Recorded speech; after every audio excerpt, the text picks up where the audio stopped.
BRI ingin menanggapi nanti. Oke, monggo. Silakan. Terima kasih. Assalamualaikum warahmatullahi wabarakatuh.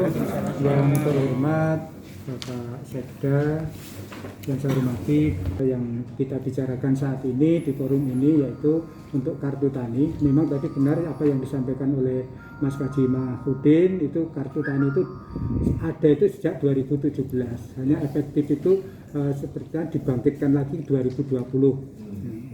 Kemudian 2021 kita tetap penggunaan kartu tani itu kita utamakan, tapi oleh kementerian penebusan secara manual, awalnya itu verbal, kemudian pertengahan tahun 2021 itu pakai T-Tuber itu tetap kita laksanakan. Itu beberapa mungkin perlu kami sampaikan terkait sebelum sampai di kartu tani. Sebenarnya kegunaan kartu tani ini mungkin tadi sudah disampaikan, sekarang zamannya kartu, tapi yang pertama adalah kalau kita sudah punya kartu tani, sebenarnya kepastian untuk mendapatkan pupuk itu ada. Itu yang pertama. Jadi kalau seorang petani ke KPL, kuotanya masih, KPL bilang nggak ada, pasti itu goroh, karena belum diambil. Itu kepastian mendapatkan pupuk.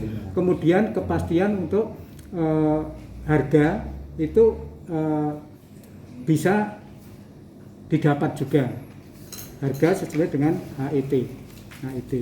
Itu dua hal yang mungkin terkait dengan kartu tani. Kemudian untuk penerbitan kartu tani ini, seorang petani akan mendapatkan kartu tani apabila mereka, mohon maaf, tugas kami adalah dari awal pendampingan RDKK dulu, Pak. Pendampingan RDKK yang dilakukan oleh kelompok tani. Mohon maaf Pak Eko, RDKK mudah enggak? Tahu enggak? Tahu. Tani? Kalau misalnya rencana definitif apa itu? Kebutuhan Ya, kelompok. oke. Penjenengan kemarin nyusun apa enggak? Saya nggak nyusun. Oke. Didampingi kelompok apa enggak? Didampingi PPL apa enggak? Saya belum pernah ada pendampingan. Coba nanti nyambung dengan Simlohtan ya. Jadi di Simlohtan itu data di Simlohtan itu berarti anggotanya panjenengan itu siapa yang masih hidup dan masih bertani itu ada. Ya. Itu setelah jadi RDKK kemudian oleh kelompok diketahui ya, oleh PPL diinput di sistem RDKK di tingkat kecamatan. Saya pernah Mulai inventarisasi untuk penyusunan RDKK di 2023. Nanti mohon siapapun yang hadir di sini, terutama wartawan, mohon diinformasikan. Maret ini mulai pendataan di tingkat petani. Sampai berapa lama RDKK itu? Ini sampai nanti Juni, Pak. Barangkali nanti ada hal yang saya salah nggih, secara teknis. Verifikasi RDKK. Nah, Nggih. mestinya sekretaris kelompok. Kami nanti akan ngoper-ngoper kepala BPP-nya, tapi sudah kami lakukan sebenarnya. Makanya mohon maaf kelompok agar aktif, terutama pengurusnya. Nek diundang hadir, kemudian jangan jari kalau seperti itu. Kemudian setelah jadi RDKK berarti kebutuhan pupuk atas kelompok tersebut sudah tersusun. Nah, itu sebagai dasar nanti untuk penerbitan kartu tani.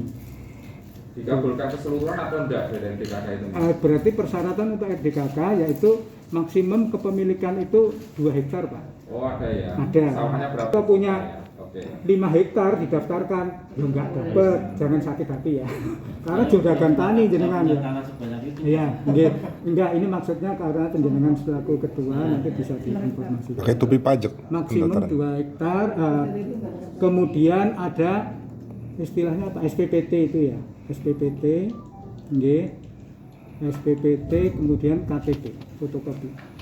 Itu untuk Pendaftaran. input di RDKK. Input Berarti seseorang dapat kartu tani itu untuk urea berdasarkan wilayah, ada yang 150, ada yang 175.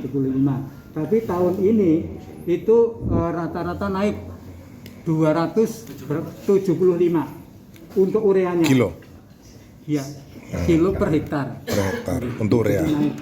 Insya Allah tahun ini cukup. Tahun ini cukup. Ya.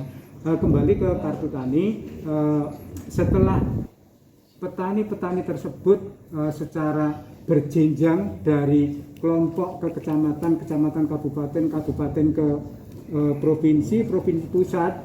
Kalau memang itu semua terinput sehingga itu akan dimatchingkan dengan SINP-nya BRI nanti.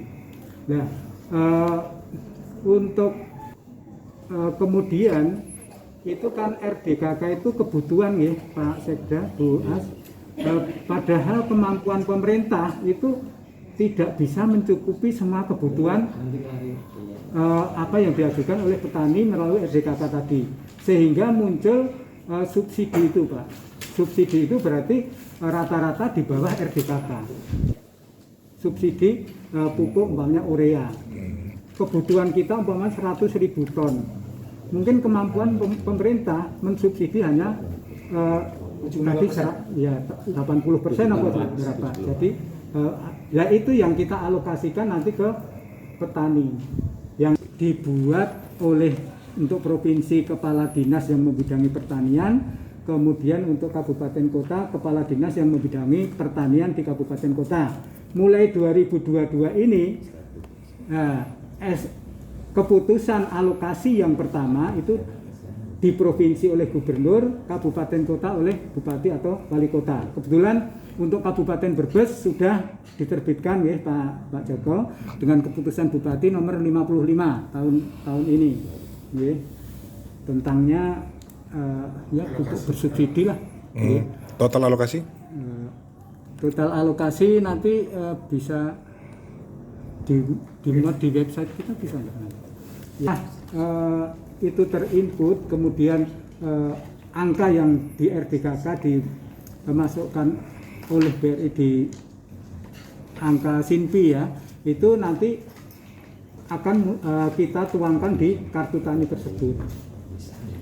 Nah, kalau memang kartu tani itu sudah jadi, nanti akan diberikan oleh bank itu ke masing-masing petani, mestinya seperti itu.